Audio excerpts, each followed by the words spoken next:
اگلا تو حصہ ہی نہیں پوچھا، وہ تو پھر اگلی بات ہی نہیں ہوگی. تو بہت ساری پھر اگر یہی بات تھی تو پھر قرآن نے تو کہا ہے نماز قائم کرو، پڑھنی کیسے ہے؟ یہ رسول کونین صلی اللہ علیہ وسلم نے بتائی. اور رسول کونین صلی اللہ علیہ وسلم نے نماز کیسے پڑھی میں کیسے جانوں گا؟ آپ کیسے جانیں گے؟ باقی لوگ کیسے جانیں گے؟ جنہوں نے حضور کو پڑھتے دیکھا انہوں نے آگے بیان کی، پھر جنہوں نے ان کو دیکھا انہوں نے بیان کی، جنہوں نے پھر ان کو، یہ چین ہی تو چلتی آ رہی ہے، اسی کو ہی تو نسبت کہتے ہیں. تو آپ پھر کہاں سے سیکھنا چاہتے ہیں؟ قرآن میں تو اللہ نے صرف شراب کو حرام قرار دیا ہے. تو آج کے دور میں ہزاروں قسم کے نشے آ گئے، تو آپ پھر ان کے بارے میں کیا کہتے ہیں؟ پاؤڈر ہے، افیم ہے، چرس ہے، مختلف قسم کے ایسے نشے آ گئے جو شراب سے بھی بڑھ کر ہیں. ان کے لیے حکم کہاں سے اخذ کریں گے؟ کیا اصول وضع کریں گے کہ قرآن میں تو ان کا ذکر ہی نہیں، حدیث میں بھی نہیں ہے. تو آپ پھر مجھے بتائیں ان کے لیے شریعت میں حکم کہاں سے لاؤ گے؟ اگر قرآن اور حدیث موجود ہے، یہ سامنے پڑھی احادیث کی، یہ بھی ڈاکٹر صاحب کی لکھی ہوئی منتخب احادیث کی کتابیں ہیں، اگر وہ پھر آپ اس میں سے آپ کو ہر بندہ ہی اٹھا لے اور پڑھنے لگ جائے، تو پھر بخاری متن دیکھ لے، وہ مسلم شریف کا متن دیکھ لے، قرآن مجید. بھئی قرآن پڑھنا، سیکھنا، یہی تو ہم چاہ رہے ہیں کہ ہر شخص کو سکھایا جائے. ڈاکٹر صاحب نے کیوں درس بخاری کا اہتمام کیا؟ اس لیے کیا کہ لوگوں کو احادیث سے دور کیا جائے یا احادیث کے قریب کیا جائے، قرآن و سنت کے قریب کیا جائے. عقل کے ناخن لیں، غور سے سوچیں کہ اس لیے نہیں کیا. اور علماء کو اٹھا لینے کا مقصد یہی ہے کہ آپ جیسے پیدا ہو جائیں گے فتنہ پرور، جو محبت کو فروغ نہیں دیں گے، امن کو فروغ نہیں دیں گے، دکانوں کو فروغ دیں گے، اپنے مقصد اور مطلب اور ضرورت کے مطالب نکالیں گے. آپ اس پر بھی سوچیں. اور اسی طرح پھر آپ نے اعتراض کیا جی ڈاکٹر صاحب نے کہا ہے کہ نبی پاک صلی اللہ علیہ وسلم نے سوشل میڈیا کے بارے میں بھی بتا دیا تھا. پھر کہتے ہیں کہ جی نبی علیہ السلام نے سوشل میڈیا کے فتنے کے بارے میں پہلے ہی بتا دیا تھا کہ اس قسم کے جاہل لوگ آئیں گے اور وہ خود بھی گمراہ ہوں گے اور لوگوں کو بھی گمراہ کریں گے. وہ ساری حدیث سے رزلٹ نکال کے اینڈ پہ انہوں نے ثابت کرنے کی کوشش کی کہ آپ نے چندے مجھے دینے ہیں، ٹھیک ہے، آپ نے مجھے عالم ماننا ہے. اصل میں وہ یہ کہنا چاہ رہے تھے. اگر آپ نے کہیں پڑھا ہوتا، آپ نے کہیں اصول دیکھے ہوتے کہ کسی چیز کا کسی چیز کے ساتھ مطلب کیسے لیا جاتا ہے، نکالا جاتا ہے، تو پھر آپ یہ سوال کبھی نہ کرتے. آپ کو اگر پتا ہوتا قیاس کیا ہے، اگر آپ کو پتا ہوتا اجتہاد کیا ہے، اگر آپ کو پتا ہوتا نا ان ساری چیزوں کا، تو پھر آپ یہ سوال نہ کرتے. سوشل میڈیا، اب ڈاکٹر صاحب کا مطلب یہ نہیں تھا، بات کو عقل کی کسوٹی پہ رکھ کے سوچو. آپ یہ بتاتے کہ فتنہ حضور علیہ الصلوۃ والسلام نے فرمایا تھا گھر گھر پہنچ جائے گا. تو اگر آج کے دور میں انالیسس کیا جائے تو یہ فتنہ ہی تو ہے سوشل میڈیا، جو گھر گھر پہنچ گیا، جہاں جس فتنے کے ذریعے آپ جیسے فتنے ہر گھر پہنچ رہے ہیں اور نوجوان نسل کو خراب کر رہے ہیں، لوگوں کے سامنے آ رہے ہیں. تو کہاں سے آیا؟ یہ فتنہ ہی ہے. تو جو فتنوں کی بات کی تو یہ وہی فتنہ ہے جس کا رسول کونین صلی اللہ علیہ وسلم نے اشارہ فرمایا. تو آپ اپنی حدود و قیود کو دیکھیں اور اس کے مطابق بات کریں. آپ نے پھر اگلا اعتراض کیا محترم نے کہ ڈاکٹر صاحب کا عقیدہ ہے کہ اللہ صوفیاء سے ہم کلام ہوتا ہے. بالکل، اللہ پاک کیا فرماتا ہے کہ جو میرا ذکر کرتا ہے میں اس کا ہم جلیس ہوتا ہوں. پھر کیا فرمایا؟ نحن اقرب الیہ من حبل الورید، ہم تمہاری شاہ رخ سے بھی زیادہ قریب ہیں. تو پھر جو اللہ اپنے بندے کے اتنا قریب ہے تو کیا اللہ اپنے بندے سے طاقت نہیں رکھتا کہ وہ اپنے بندے سے ہم کلام ہو جائے؟ ہاں، اس کا آپ کو مدلل جواب دوں گا قرآن و حدیث کی روشنی میں. اگلی نشست میں آپ کو صرف اور صرف اسی موضوع پہ جواب دوں گا کہ کیا اللہ اپنے بندے سے ہم کلام ہوتا ہے کہ نہیں ہوتا. آپ کو صرف ایک چند جھلکیاں سوال کے طور پہ دے رہا ہوں، رد کر دینا اس کا کہ اگر ایسا نہیں تھا تو مجھے بتانا حضرت خضر علیہ السلام کیا تھے؟ کیا ان کو نبی مانتے ہو یا ولی؟ اگر ولی مانتے ہو تو قرآن میں ان کا جو ذکر اور قصہ آیا ہے، جو انہوں نے عمل کیا، وہ کہاں سے ملا تھا ان کو؟ اور اللہ اپنے بندے کے قریب ہوتا ہے. پھر اللہ قرآن میں فرما رہا ہے فَاذْكُرُونِي أَذْكُرْكُمْ، تم مجھے یاد کرو میں تمہیں یاد کروں گا. تو اگر بندہ اللہ کو یاد کرے تو اللہ بندے کو کیسے یاد کرتا ہے؟ جواب میں کیا ملتا ہے؟ اس کا جواب مجھے ضرور دینا. اور پھر محترم آپ نے کہا کہ گستاخوں کا دفاع کر رہے ہیں ڈاکٹر صاحب، جنہوں نے گستاخی کی رسول کونین صلی اللہ علیہ وسلم کی بارگاہ میں. کروڑ بار لعنت اس پر جس نے حضور کی بارگاہ میں گستاخی کی، ہمارا وہ کچھ نہیں لگتا. آپ کو پتہ ہی ہے، آج آپ نے بھی اس کو ایشو بنایا اس ملک میں پہلے بھی اس بات کو لے کر اس قوم کے ساتھ بڑا ظلم ہوا محترم، آپ بھی وہی کر رہے ہیں۔ آپ کو پتہ ہے ڈاکٹر صاحب نے 80s کی دہائی میں کیس لڑا تھا، تیرے جیسے سارے لوگ وہاں پہ فیل ہو گئے تھے، ڈاکٹر صاحب نے 3 دن دلائل دیے تھے، جب دلائل دے لیے اور گستاخ رسول کی سزا موت ہے اس کو ثابت کر لیا، تو پھر وہی جنہوں نے کیس دائر کیا تھا وہ کتابیں اٹھا کے آ گئے کہ یہ غلط کہہ رہے ہیں۔ تو انہی کو ایک جج صاحب نے کہا تھا کہ ڈاکٹر صاحب سے اتنی عداوت کہ آج حضور کے خلاف ہی کتابیں اٹھا کے آ گئے ہو۔ یہ آن ایئر ہے، ریکارڈڈ ہے ہر چیز، اگر اللہ توفیق دے جہاں فتنوں کے لیے چیزیں سنتے ہو یہ بھی نکال کے سن لینا اور دیکھ لینا۔ تو ڈاکٹر صاحب نے عقیدہ ختم نبوت پر کتاب لکھی، آپ نے آج تک کیا کیا؟ خطابات کیے، اس قوم کو درس دیا باقاعدگی سے، اور جب تیرے جیسے لوگوں نے ڈاکٹر صاحب کے ڈاکٹر ممتاز قادری کے قتل والے معاملے پر ڈاکٹر صاحب پر فتویٰ لگایا تو ڈاکٹر صاحب نے مدلل گفتگو فرمائی اور بتایا گستاخ کون ہوتا ہے، گستاخ کیسے ہوتا ہے اور گستاخ کی سزا کیا ہے۔ آپ کو تو ان کتابوں کے نام ہی نہیں آنے، آپ کو تو شاید ان کی عبارت بھی پڑھنی نہ آئے جو ڈاکٹر صاحب نے وہاں بیان کی۔ اپنا قد اور معیار دیکھیں اور پھر بات کریں۔ اور آپ کہتے ہیں جی ڈاکٹر صاحب نے ختم نبوت پر حضور کی شان میں گستاخی کرنے والوں کا دفاع کیا ہے اور اپنے بابوں کی حفاظت کرنا چاہتے ہیں جو آپس میں ملا کر وہ نفرتیں مٹانا چاہتے ہیں، عداوتیں مٹانا چاہتے ہیں، جس سے آپ کی دکان بند ہو رہی ہے، آپ کو اس لیے تکلیف ہو رہی ہے۔ آپ مفتی حنیف قریشی صاحب کے بارے میں بولتے رہتے ہیں، وہ تو آپ کے دروازے پہ آ کر بیچارے کھڑے رہے تھے، کتنی دیر آپ نے جو چیلنج دیے، جرت تھی تو نکل کے بیٹھتا نا ان کے سامنے، کیوں نہیں نکلے تھے؟ تو دروازے پر کھڑے ہو کر پوری دنیا نے دیکھا تھا اور آپ اپنی بل میں چھپے ہوئے تھے۔ اتنی ہمت ہے آپ نے 4 لوگ سامنے بٹھا کر صرف آپ کو تنقید کرنا آتی، اور اب ہم آپ کی تنقید کا منہ توڑ جواب دیں گے اور آپ کو دکھائیں گے آئینہ کہ آپ کیا ہیں۔ پھر آپ نے کہا کہ جناب بریلوی ڈاکٹر صاحب اپنے بریلویوں نے یہ کر دیا، بریلویوں کی یہ بات یاد رکھنا ڈاکٹر صاحب کا موقف ہے، یہ بھی خطاب اٹھا کے سننا، آپ کی عقل کے پردے اتریں گے۔ ڈاکٹر صاحب کا موقف ہے کہ بریلوی کوئی مسلک نہیں ہے، انہوں نے انڈیا میں بریلی شریف کے قریب بیٹھ کر ہی یہ بات کی تھی، بریلوی کوئی مسلک نہیں ہے۔ سمجھ آئی؟ ہم سنی حنفی ہیں، امام اعظم ابو حنیفہ کے مقلد ہیں، ہمارے اوپر یہ ملبہ مت ڈالو، اپنی دکان اپنے پاس رکھو۔ پھر کس نے کہا ہے؟ آپ نے اعتراض کیا جی علماء کہتے ہیں ان جیسے کہ قرآن و سنت کو ڈائریکٹ نہ پڑھو، کسی نے نہیں کہا۔ ہم کب کہہ رہے ہیں نہ پڑھو؟ ہاں پڑھو مگر سیکھنے والوں سے سیکھو۔ اللہ نے کیا فرمایا کہ لوگو جب تمہیں کوئی بات سمجھ نہ آئے تو اہل علم سے، ہدایت والوں سے ہدایت لے لیا کرو، ان سے رجوع کر لیا کرو، اہل ذکر والوں کی طرف رجوع کیا کرو۔ یہ بھی قرآن کی ٹرم ہے، اس کو بھی دیکھو۔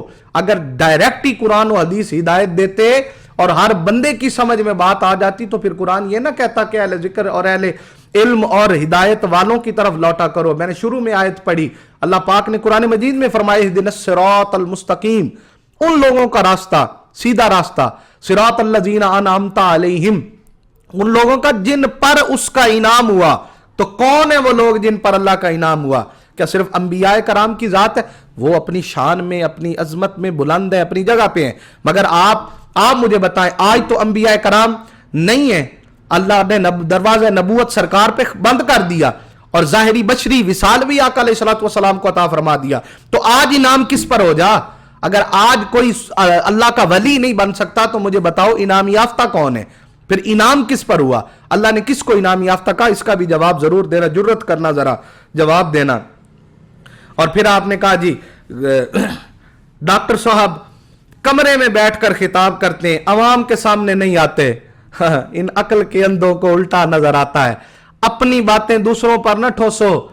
ڈاکٹر صاحب چونکہ کینیڈا رہتے ہیں تو جب پاکستان میں کوئی پروگرام ہوتا ہے تو وہاں سے وہ ویڈیو لنک کے ذریعے یہاں خطاب کرتے ہیں، اور ان کے ویڈیو لنک پہ بھی خطاب سننے کے لیے ہزاروں کی تعداد میں لوگ ہوتے ہیں۔ کبھی اٹھا کر کیمرے کو زوم کر کے آنکھیں کھول کے دیکھنا، اور تمہیں لائیو سننے کے لیے بھی 20 لوگ بیٹھے ہوتے ہیں وہ تیری چھوٹی سی بیٹھک میں، وہ بھی پتہ نہیں منتیں کر کے لاتے ہوگے کسی سے۔ سمجھ آئی؟ اس کے علاوہ جو جس ابھی تصوف کانفرنس کو آپ نے لے کر یہ سارا واویلا شروع کیا ہے، اس میں دیکھنا ذرا، اگر اللہ آپ کو دکھائے کہ وہ لائیو بیٹھے ہیں یا کمرے میں بیٹھے ہیں، وہ نہیں ڈرتے، وہ تو عوام الناس میں جب پاکستان میں ہوتے ہیں تو تب بھی لوگوں کے سامنے بیٹھتے ہیں اور لوگوں سے بالمشافہ ملاقات کرتے ہیں اور خطاب کرتے ہیں ڈائریکٹلی عوام الناس سے، ہزاروں کی تعداد میں لوگ سن رہے ہوتے ہیں۔ یہ آپ ہو جو بل میں چھپے ہوئے ہو، جو باہر نکلنے کی ہمت نہیں رکھتے، کیونکہ جو فتنہ پرور ہوتے ہیں ان کو ہی ڈر ہوتا ہے، جو حق پر ہوتے ہیں، جو جن پر اللہ اور اس کے رسول کا کرم ہوتا ہے، وہ نہیں ڈرتے، وہ ہمیشہ عوام کے سامنے رہتے ہیں، عوام میں رہتے ہیں۔ میری اس بات کی آپ کو کروڑوں لوگ بیرون ممالک میں بھی بیٹھے ہوئے ڈاکٹر صاحب کے سامنے جو بیٹھ کر اس کانفرنس کو سن رہے تھے، وہ بھی آپ کو اس کی گواہی دے دیں گے۔ آپ گھر میں ہی بیٹھ کر باتیں دلیلیں نہ گڑا کرو۔ پھر کہتا ہے جی غیر مسلم تعریف کریں تو یہ تعریف کرتے ہیں، میرے سے ڈگری مانگتے ہیں۔ غیر مسلم آپ جیسے جاہل نہیں ہیں، وہ پہلے پڑھتے ہیں، پہلے تحقیق کرتے ہیں۔ جو تحقیق کر کے پڑھ کے کسی نتیجے پہ پہنچتا ہے نا، وہ تعریف کرتا ہے سرکار دو عالم صلی اللہ علیہ وسلم کی۔ آپ سے ڈگری، آپ تعریف کرتے نا صرف حضور کی بارگاہ کی، تو ہمیں اعتراض ہی کوئی نہیں تھا۔ آپ سیرت پڑھ رہے ہیں، آپ قرآن پڑھ کے آپ تعریف کر رہے ہیں، دیٹس اٹ۔ آپ نے تو فتنہ پھیلانا شروع کر دیا ہے، آپ نے تو ٹرمز کی غلط اس کے نتائج نکالنا شروع کر دی، آپ نے تو غلط تراجم کرنا شروع کر دیے، آپ نے تو غلط طریقے سے تشریحات بیان کرنا شروع کر دی۔ ہمیں اعتراض ان تشریحات پر ہے کہ جس چیز کی آپ کے پاس ڈگری نہیں ہے، آپ نے سیکھا ہی نہیں ہے، آپ کو ان کی چیزوں کا ہی نہیں پتا، آپ اس پر اعتراض اٹھائے جا رہے ہیں، آپ ان پر سوال کر رہے ہیں۔ اپنی عقل پہ تھوڑا سا جو ہے نا غور کریں۔ اور آپ نے سوشل میڈیا کو دکان بنایا ہے، صرف دکانداری کاروبار بنایا ہے، اور ہماری قوم کو اس بات پہ لگا دیا ہے کہ جو شوشہ چھوڑے، جو نفرتوں کے تیر چلائے، وہ اس میں ویورشپ زیادہ آتی ہے، بات اس میں بڑھتی ہے، اور آپ کو وہاں سے لنگر ملتا ہے۔ ہم کوئی بچے تو نہیں ہیں، ہمیں بھی پتا ہے، تو آپ کو وہاں سے آپ کمائی کرنے کے لیے سارا کچھ کر رہے ہیں۔ آپ نے کیا دیکھا ہے؟ کیا کہتے ہو ڈاکٹر طاہر القادری کے بارے میں؟ کیا جانتے ہو آپ؟ کبھی تحقیق کرنا اور بیٹھ کے سوچنا کہ ڈاکٹر طاہر القادری کیا ہے۔ ڈاکٹر طاہر القادری نے اس قوم کو یونیورسٹی دی ہے، ڈاکٹر طاہر القادری نے اس قوم کو 700 سکول دیے ہیں، اس قوم کو علم کے زیور سے آشنا کرنے کے لیے، اس قوم کو کالجز دیے۔ ڈاکٹر طاہر القادری نے اس قوم کو 1100 سے کم و بیش کتابیں لکھ کر دی ہیں۔ ڈاکٹر طاہر القادری نے قرآن مجید کا ترجمہ القرآن عرفان القرآن کے نام سے کیا ہے، مارج السنن احادیث کی کتاب دی ہے۔ ڈاکٹر صاحب نے ہدایت الامہ کتاب دی ہے، الموسوعہ قادریہ، میلاد النبی، تصوف، حقیقت تصوف، حسن اخلاق، حسن احوال، اور بے شمار اسلامک بینکنگ، اور سب سے بڑھ کر فتنہ خوارج پر جو اس قوم پر دھبا لگ چکا تھا۔ پوری دنیا میں لوگ دہشت گرد کہتے تھے مسلمانوں کو دہشت گردی کا دھبا۔ جرت ہوئی تم میں اتنی؟ ایک جواب ہی دے دیتے ان کو، کیوں لکھتے؟ تم تو خود منگول ہو، اور وہ منگولوں کے آپ پروردہ ہو، تو وہ سارا تو تیرا ہی خاندان ہے جو دہشت گردی کرتا ہے، اور الزام لگتا ہے مسلمانوں پہ۔ ڈاکٹر صاحب نے 600 صفحات پر مشتمل تیرے خاندان کو جواب دیا، تیرے فتنہ پرور خاندان کے منہ پہ مارا کہ یہ مسلم، ان کا اسلام سے کوئی تعلق نہیں ہے۔ تو اسلام کے چہرے کو روشن کر کے ان دیار غیر میں بیٹھ کر ان لوگوں کے سامنے اس بات کو ڈنکے کی چوٹ پر کہا جو بڑے بڑے منصبوں پہ بیٹھے ہیں، اور اسلام کو جو ہے، مسلمانوں کو وہ جو ہے وہ دہشت گرد کہتے تھے۔ ڈاکٹر صاحب نے اس کا جواب دیا۔ دنیا کے 90 ممالک میں قرآن اور احادیث کے فروغ کے لیے، دین مصطفیٰ کے فروغ کے لیے، سیرت طیبہ صلی اللہ علیہ وسلم کے فروغ کے لیے دنیا کے 90 ممالک میں ڈاکٹر صاحب نے جال بچھایا دینی مراکز کا، اور وہاں پر کئی اسکالرز جو ہیں وہ ہمہ وقت وہاں پر لوگوں کو دین کا درس دے رہے ہیں، دین سکھا رہے ہیں، قرآن سکھایا جا رہا ہے، حدیث سکھائی جا رہی ہیں، ان کو دین پڑھایا جا رہا ہے۔ ویلفیئر فاؤنڈیشن کے ذریعے ڈاکٹر صاحب نے منہاج ویلفیئر فاؤنڈیشن کے ذریعے لاکھوں لوگوں کی مدد کی، سیلاب زدگان میں لوگوں کو گھر بنا کے دیے، بے اولاد جو ہے نا بے گھروں کو گھر دیے، مجبوروں کی مدد کی، محتاجوں کی مدد کی، اور کئی غریب خاندانوں کی بیٹیوں کی شادیاں کروائیں۔ آپ کہہ رہے تھے نا کہ چندہ اکٹھا کر رہے ہیں، ڈاکٹر صاحب نے کہا کہ میں حق ہوں تو مجھے ہی چندہ دو، تو وہ چندہ اپنی ذات کے لیے اکٹھا نہیں کر رہے تھے۔ وہاں غریب کی بیٹی کی جب شادی ہوتی ہے تو آپ تو اپنی دکان چلا رہے ہو، اپنی اندر ہی دکان میں بیٹھ کے، آپ نے کیا کیا اس مخلوق کے لیے؟ کیا دیا؟ مجھے اس کا جواب ضرور دینا۔